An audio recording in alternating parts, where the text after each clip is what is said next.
नमस्कार साथियों, top 50 study YouTube channel में आप सभी का स्वागत है। आपको बता दें कि एक बहुत ही महत्वपूर्ण हम 1000 प्रश्न जिसमें लगातार आपको वीडियो मिलते रहेंगे।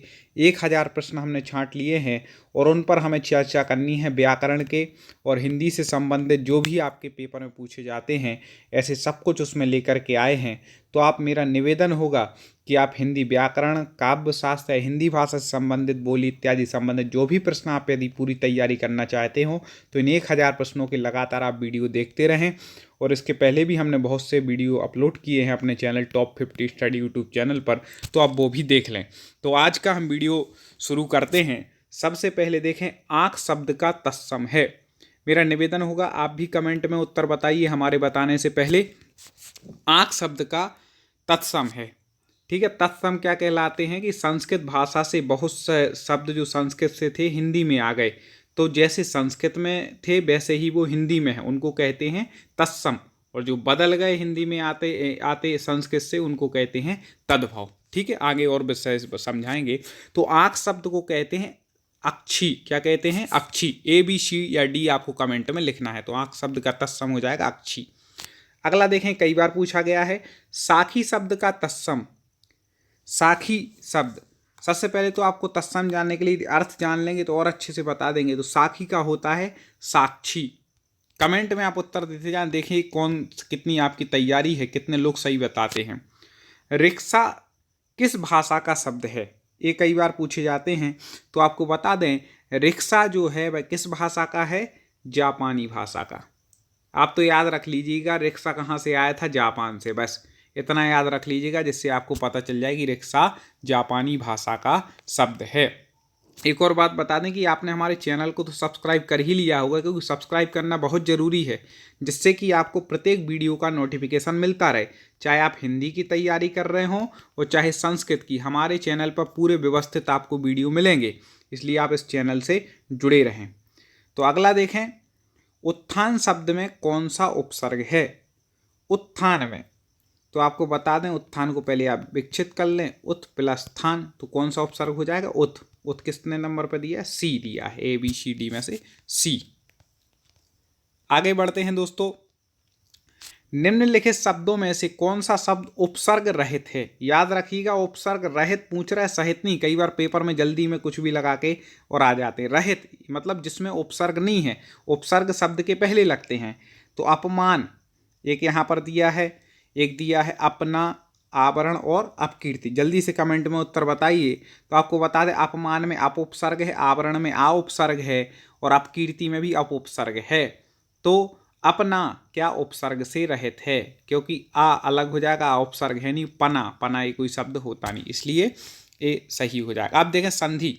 संधि की वैसे ट्रिक तो हमने बताई दी, सबको बहुत पसंद आई। बहुत सारे लोगों ने उस पर कमेंट भी किया है कि सर ऐसी ट्रिक अभी तक नहीं देखी। आप भी चैनल की प्लेलिस्ट में जाके देख लें। संधि एक लाइन में आपको पहचानना आ जाएगी। महर्षि में कौन सी संधि है? ठीक है, तो आपको बता दें कि महर्षि का जो संधि विकसित होता है वह होता है महा प्लस ऋषि। ठीक है, इससे मिलकर के क्या बनता है? महर्षि। तो इसमें स्वर संधि है। अब स्वर संधि में कौन सी स्वर संधि है, ये आपको कमेंट में लिख करके बतलाना है। ये आपको स्वयं सर्च करना है, बतलाना है। अगले वीडियो में चाहे मैं बता दूंगा यदि आप पे नहीं बनता है तो। ठीक है, अगला देखें। अगला है स्वागतम। स्वागतम में कौन सी संधि है? तो आपको बता दें कि हमने ट्रिक भी बताई थी कि या, रा, ला या बा, इस शब्द के पहले कोई आधा शब्द लगा हो तो वहाँ पर यण संधि होती है। तो यहाँ पे बा के पहले आधा सा लगा है, इसलिए कौन सी संधि है?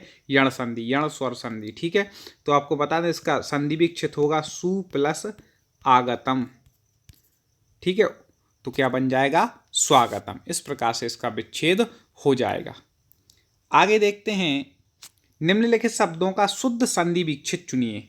आप हमारे इन प्रश्नों को पढ़ें। मैं कोशिश करता हूं कि एक प्रश्न के साथ आपको 2-3 प्रश्न कवर करा दूं। जैसे मैंने विच्छेद भी बता दिया और संधि भी, तो ये इससे आपको सही रहता है। अब देख लें, जगदीश का संधि विच्छेद क्या होगा? तो जगत धन ईश, इसका क्या हो जाएगा? संधि विच्छेद हो जाएगा। क्या हो जाएगा? जगत धन ईस, ये संधि विच्छेद हो जाए। अब संधि कौन सी होगी, तो आपको बताया था कि प्लस के इस तरफ जब कोई भी हलंत वर्ण हो, हलंत मतलब ये जो चिन्ह लगा है ना ताकि नीचे आधा कर देता है, आ अलग हो गया, तो ये कहलाता है हलंत। तो प्लस के इस तरफ जो हलंत हो या मतलब इस तरफ व्यंजन हो, तब कौन सी संधि होती है, व्यंजन संधि होती है। तो यहाँ पर जगदीश में कौन सी संधि हो जाएगी, व्यंजन संधि। किसी में भी आप इसको लगा लीजिएगा। अब देखते हैं महोत्सव का संधि विच्छेद बताना है। महोत्सव का ए बी सी या डी, जल्दी से कमेंट में आप उत्तर दें कि महोत्सव का सही संधि विच्छेद क्या होगा। तो आपको बता दें, इसका हो जाएगा महा प्लस उत्सव, महा प्लस उत्सव, इससे मिलकर के क्या बना, महोत्सव। कौन सी संधि हो जाएगी, तो आपको बता दें गुण संधि। कौन सी संधि हो जाएगी, गुण संधि, क्योंकि मैंने आपको बताया था कि जब एक मात्रा एक ही मात्रा हो या फिर एक ओ की मात्रा हो, एक मात्रा ऊपर लगी होनी चाहिए, मतलब आपको क्या लगा करके आना है, गुण संधि वहां पर लगा करके आनी है। तो महोत्सव में कौन सी संधि हो जाएगी, गुण संधि। अब देखें यशोदा, यशोदा, यशोदा में जो है वह कौन सी संधि है, वह आपको बतलानी। इसका संधि विच्छेद क्या हो जाएगा यशोदा का, तो यशाह प्लस दा, तो यहाँ पर विसर्ग का क्या हो गया, ओ हो गया, यशाह प्लस दा, तो विसर्ग का क्या हो गया, ओ हो गया। तो कौन सा क्या बन जाएगा, यशोदा। इसका याद रखिएगा, विसर्ग का ओ होना, इस नियम को विसर्ग संधि के अंतर्गत आ जाएगा यशोदा, याद रखिए, क्योंकि वहां पर विसर्ग है। निम्नलिखित शब्दों में प्रयुक्त समास, संधि और समास दो ऐसी चीजें हैं कि आपने समझ ली ना, तो याद रखिएगा कि आपके किसी भी एग्जाम में कम से कम 4 नंबर पक्के हो गए। और इन दोनों के वीडियो ही ट्रिक के साथ हम अपने channel top 50 study YouTube channel पर लेकर के आए। हम जाएं प्ले लिस्ट में जाके इनको देख लें। आगे देखें, निम्नलिखित शब्दों में प्रयुक्त समास का नाम बताना है। सप्ताह, सप्ताह मतलब सबसे पहले आ रहा है सप्त शब्द, सप्त मतलब संख्यावाची। तो हमने बताया था कि संख्यावाची दिगु, मतलब पहला शब्द जहां पर संख्यावाची हो वहां पर दिगु समास होता है। तो इसका डी उत्तर ठीक हो जाएगा। जितने में हम व्याख्या बताते ना उतने में आपको कमेंट में उत्तर बतला देना है। आगे देखते हैं रोग पीड़ित, मतलब रोग पीड़ित। अब ये समास बताइए कौन सा समास है, तो इसका अपन विच्छेद कर ले एक बार। रोग से पीड़ित, किससे होता है पीड़ित व्यक्ति, रोग से पीड़ित होता है। तो यहाँ पर हो जाएगा डी, रोग से पीड़ित, ठीक है। और तृतीय तत्पुरुष इसको अपन बोल सकते हैं, ठीक है। यदि उसका भी अपन को भेद बताना है तो तृतीय तत्पुरुष आप इसको बोल सकते हैं। आगे देखें, कर्मधारय समास निम्नलिखित में से किस शब्द में है। कर्मधारय आपको बताना है कि जो इतने शब्द दिए हैं उसमें से किस शब्द में कर्मधारय समास है। तो कर्मधारय समास में विशेषण विशेष स्वभाव होता है, मतलब एक विशेषण होता है, विशेषण के द्वारा विशेष की विशेषता बतलाई जाती है। तो जैसे यहाँ पर देखें नीलोत्पले दिया है, तो नील उत्पल, ठीक है। तो ये नीले से किसकी विशेषता बता रहे हैं, उत्पल की विशेषता बतला रहे हैं, या नील कमल इत्यादि जो आ जाते हैं। तो ये किस कर्मधारय समास का उदाहरण क्या हो जाएगा, सी, उपमान उपमेय भाव या विशेषण विशेष भाव जहां पर होता है। अब द्वंद्व समास आ गया। द्वंद्व समास निम्नलिखित में से किस शब्द में है। तो हमने बताया था द्वंद्व समास में आपस में दो शब्दों में द्वंद्व होता है, या तो ये विपरीतार्थक होते हैं, कैसे होते हैं, विपरीतार्थक होते हैं अधिकतर द्वंद्व समास में। तो आप सीधे ही देख लेंगे, त्रिनेत तो कहीं विपरीतार्थक नहीं, पीताम्बर में भी नहीं, घनश्याम में नहीं, जय पर आ जाए है, सीधा आप लगा लें।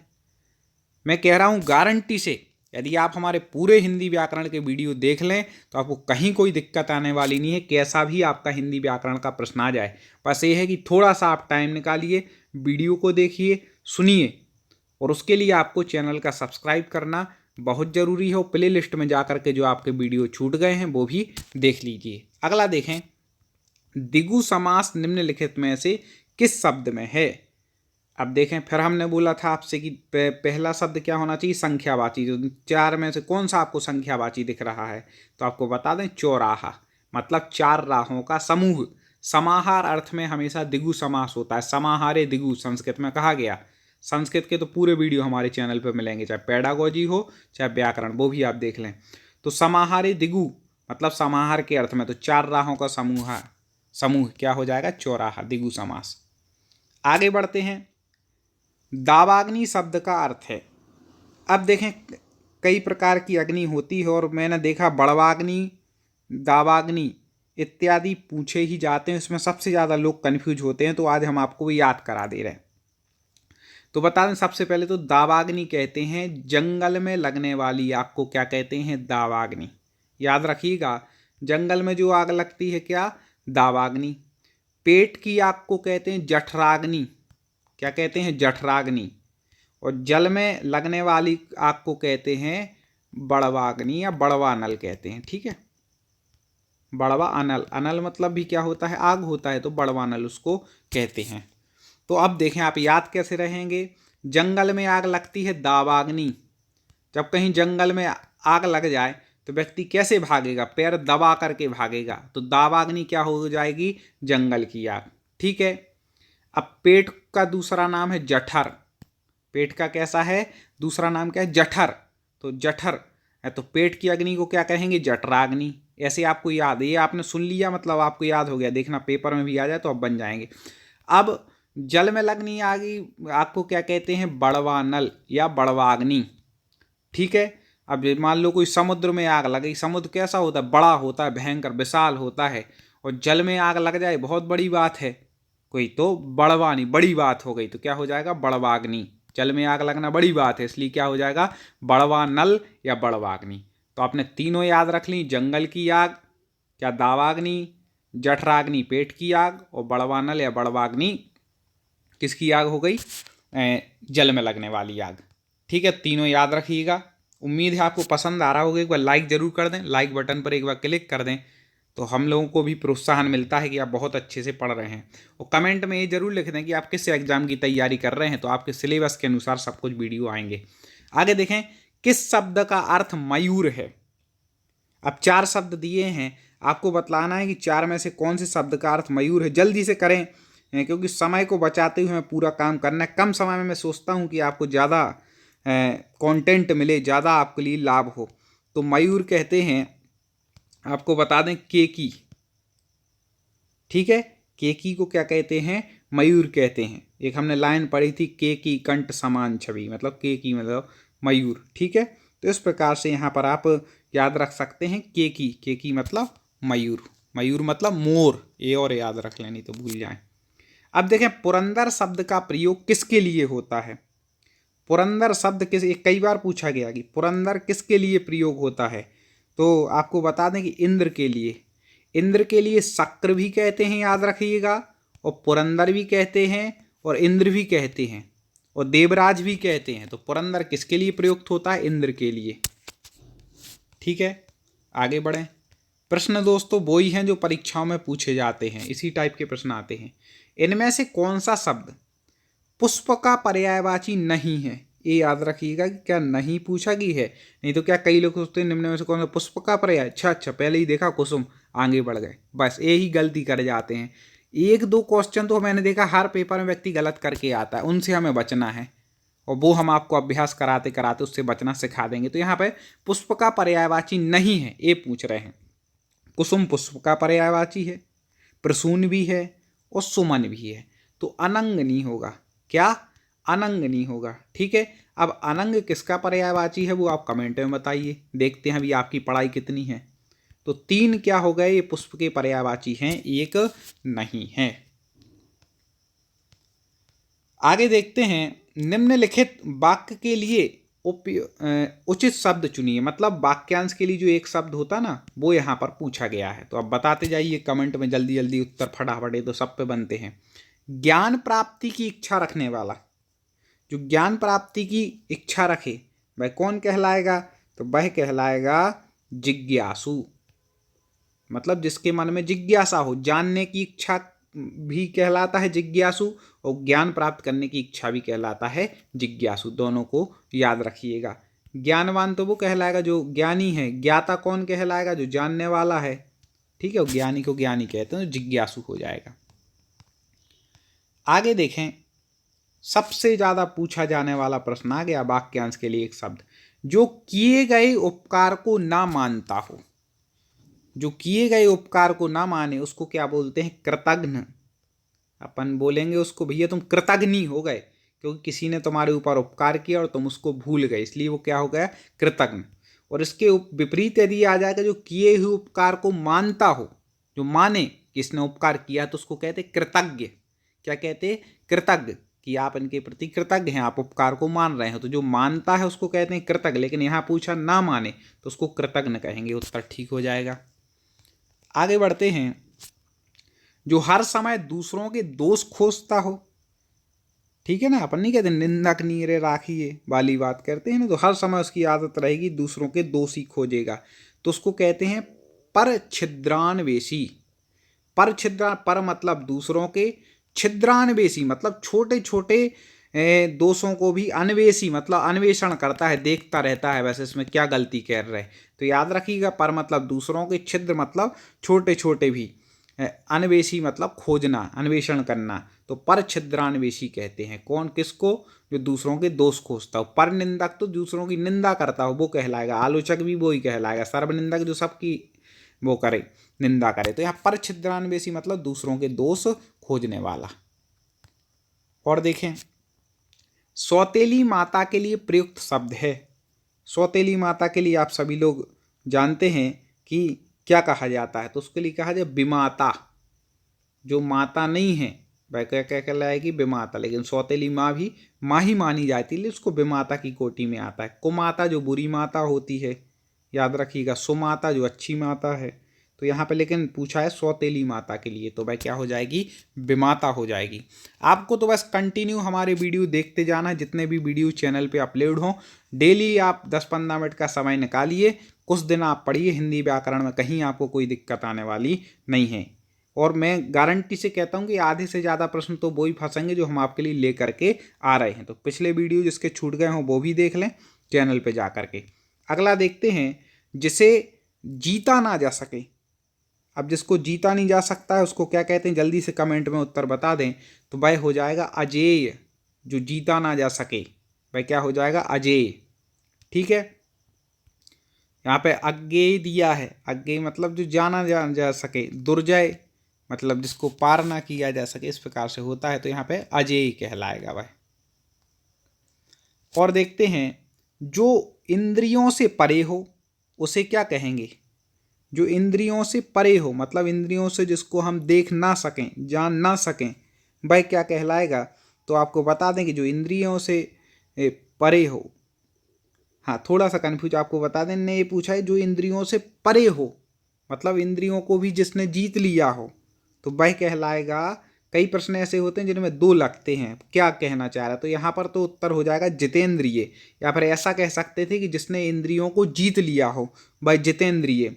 और कई बार और जो इंद्रियों के गोचर ना हो उसको कहते हैं अगोचर। जिसको इंद्रियों से ना जाना जा सके उसको कहते हैं अगोचर। ठीक है। अगम मतलब जहाँ पर ना जा सके उसको कहते हैं अगम। और अगणित जिसको गिना ना जा सके।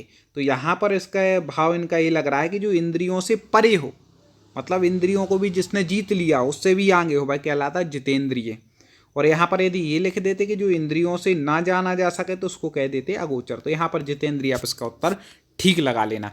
ऐसे आगे और प्रश्न आप तक लेकर के आएंगे, आप जुड़े रहें, फटाफट हम ऐसे प्रश्नों पर चर्चा करेंगे। कमेंट में आप उत्तर बताते जाएं। डेली आपको 1 से 2 वीडियो मिलने वाले हैं। अगले वीडियो में फिर मुलाकात करते हैं।